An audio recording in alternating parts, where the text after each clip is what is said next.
Սարգիս Բազինյանը այս անգամ ներկայացնում է մի իրավիճակ, որը կարծես թե ոչ մեկի հետ չպետք է պատահի, բայց բավականին հաճախ պատահում է, քանի որ վատ բաները պատահում են հենց մեկ անգամ, ինչպես մենք բոլորս գիտենք։ Ինչպես ձերբազատվել կապանքներից, եթե ձեզ որևէ մեկը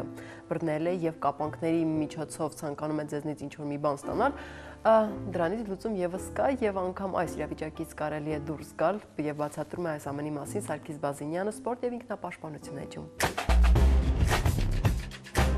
Բարև երկիր եւ բարև բոլոր նրանց, ովքեր ցանկանում են լինել առողջ եւ պաշտպանված։ Ձեզ հետ է Krav Maga ինքնապաշտպանության ձեր անձնական ինստրուկտոր Սարգիս Բազինյանը։ Այսօրվա թողարկման թեման պայմանականորեն անվանել ենք կապանքներից ազատում։ Ինչպես արդեն հասկացաք, հաջորդիվ կսովորեցնենք, թե ինչպես է պետք ինքնուրույն ազատվել կապ-կպված վիճակից։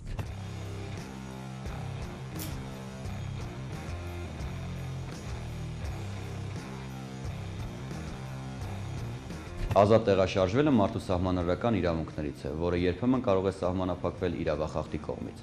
եւ հաճախ դրա համար մարդուն կապում են։ Ժամանակակից աշխարհում կան բազմաթիվ միջոցներ, որոնցից օգտվում են հանցագործները։ Դրանցից հերթականությամբ կներկայացնենք ձեզ։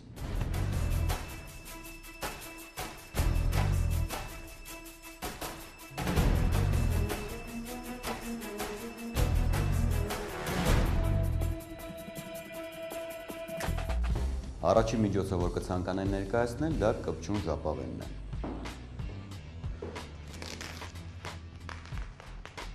Այն շատ տարածված միջոց է իրավախախտների կողմից, քանի որ կարելի է գտնել շատ հեշտությամբ եւ մեծ տեղ չի զբաղեցնում։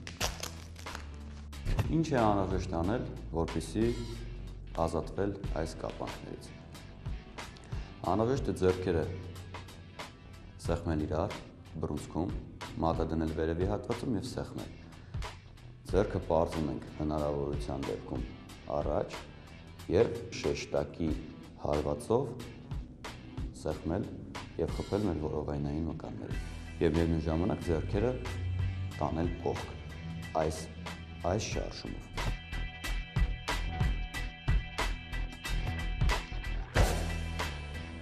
Հաջորդ տարբերակում կցուցադրենք, թե ինչպես է պետք ազատվել նեյլոնե ամրակներից։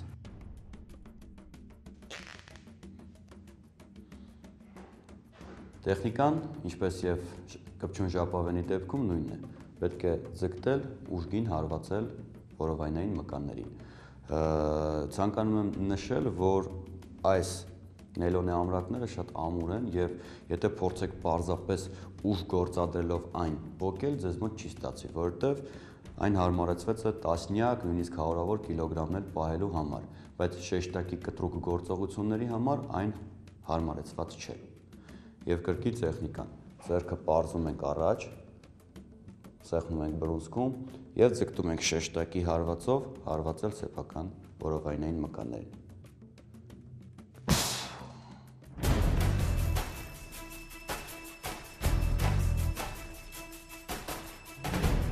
Կարող են լինել իրավիճակ, երբ իրավախախտը ձեզ կապի նման տեխնիկայով, երբ որ դուք ունեք ազատություն ավելի շատ մատներում։ Տեխնիկան ազատվելու նույնն է, պետք է անպայման ձեռքերը պարզել առաջ եւ շեշտակի հարվածով հարվածել որովայնային մկաններին։ Կարելի է հարվածել նաեւ սնկին, բայց ավելի հեշտ տարբերակը որովայնային մկաններն են, այսպես։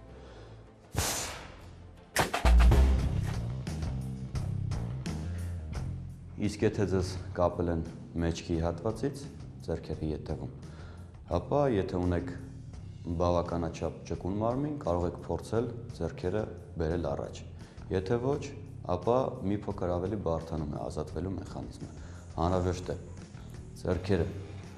փորձել պարզել հնարավորինս հեռավորության վրա եւ հարվածել այս տարբերակով։ Հնարավոր է նաև, որ ձեզ ամրակապեն շատ ավելի հաստ նեյլոնային ամրակով եւ դուք ի վիճակի չլինեք այս եղանակով այն փոկել։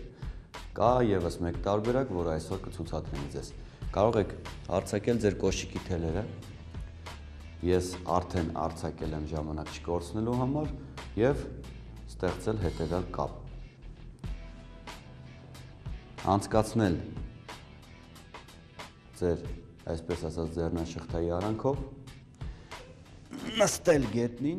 եթե դուք կանգնացեք, հագցնել ամեն ոտքի վրա մեկական շրջանակ և փորձել այս շարժումով նման գործողության արդյունքում տաքանում է նեյլոնը և կտրվում։ Այն հարմարեցված չի ջերմային ներազդեցության համար։ Եվ այսօրվա վերջին տարբերակը պարանն է։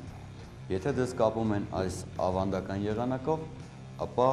փորձեք ձեռքերը տալ իրար վրա դրված։ Եվ որքան էլ ուժեղ կապեն ձեր ձեռքերը, այս փոքրիկ խորամանկությունը կօգնի ձեզ հեշտությամբ ազատվել, եթե դուք կատարեք ձեռքերի տեղափոխություն։ Տեղափոխության արդյունքում դուք ունենում եք մի փոքրիկ հավելյալ տարածություն և այս ժամանակ կարող եք ձեռքերը աշխատեցնելով նաև կարող եք օգնել ատամներով։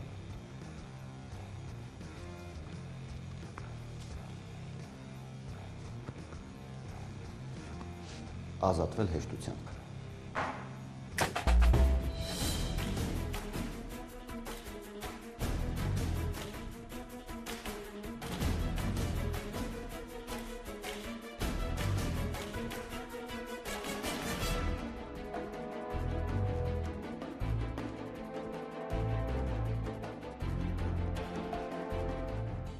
Այսօրվա համար այսքանը։ Եթե ցանկանում եք այսօրինակ եւ շատ ավելի բարդ իրավիճակներում սովորել ինքներդ ձեզ պաշտպանել, ապա մարզվեք Krav Maga ինքնապաշտպանության համակարգով, եղեք առողջ եւ պաշտպանված։ Կհանդիպենք։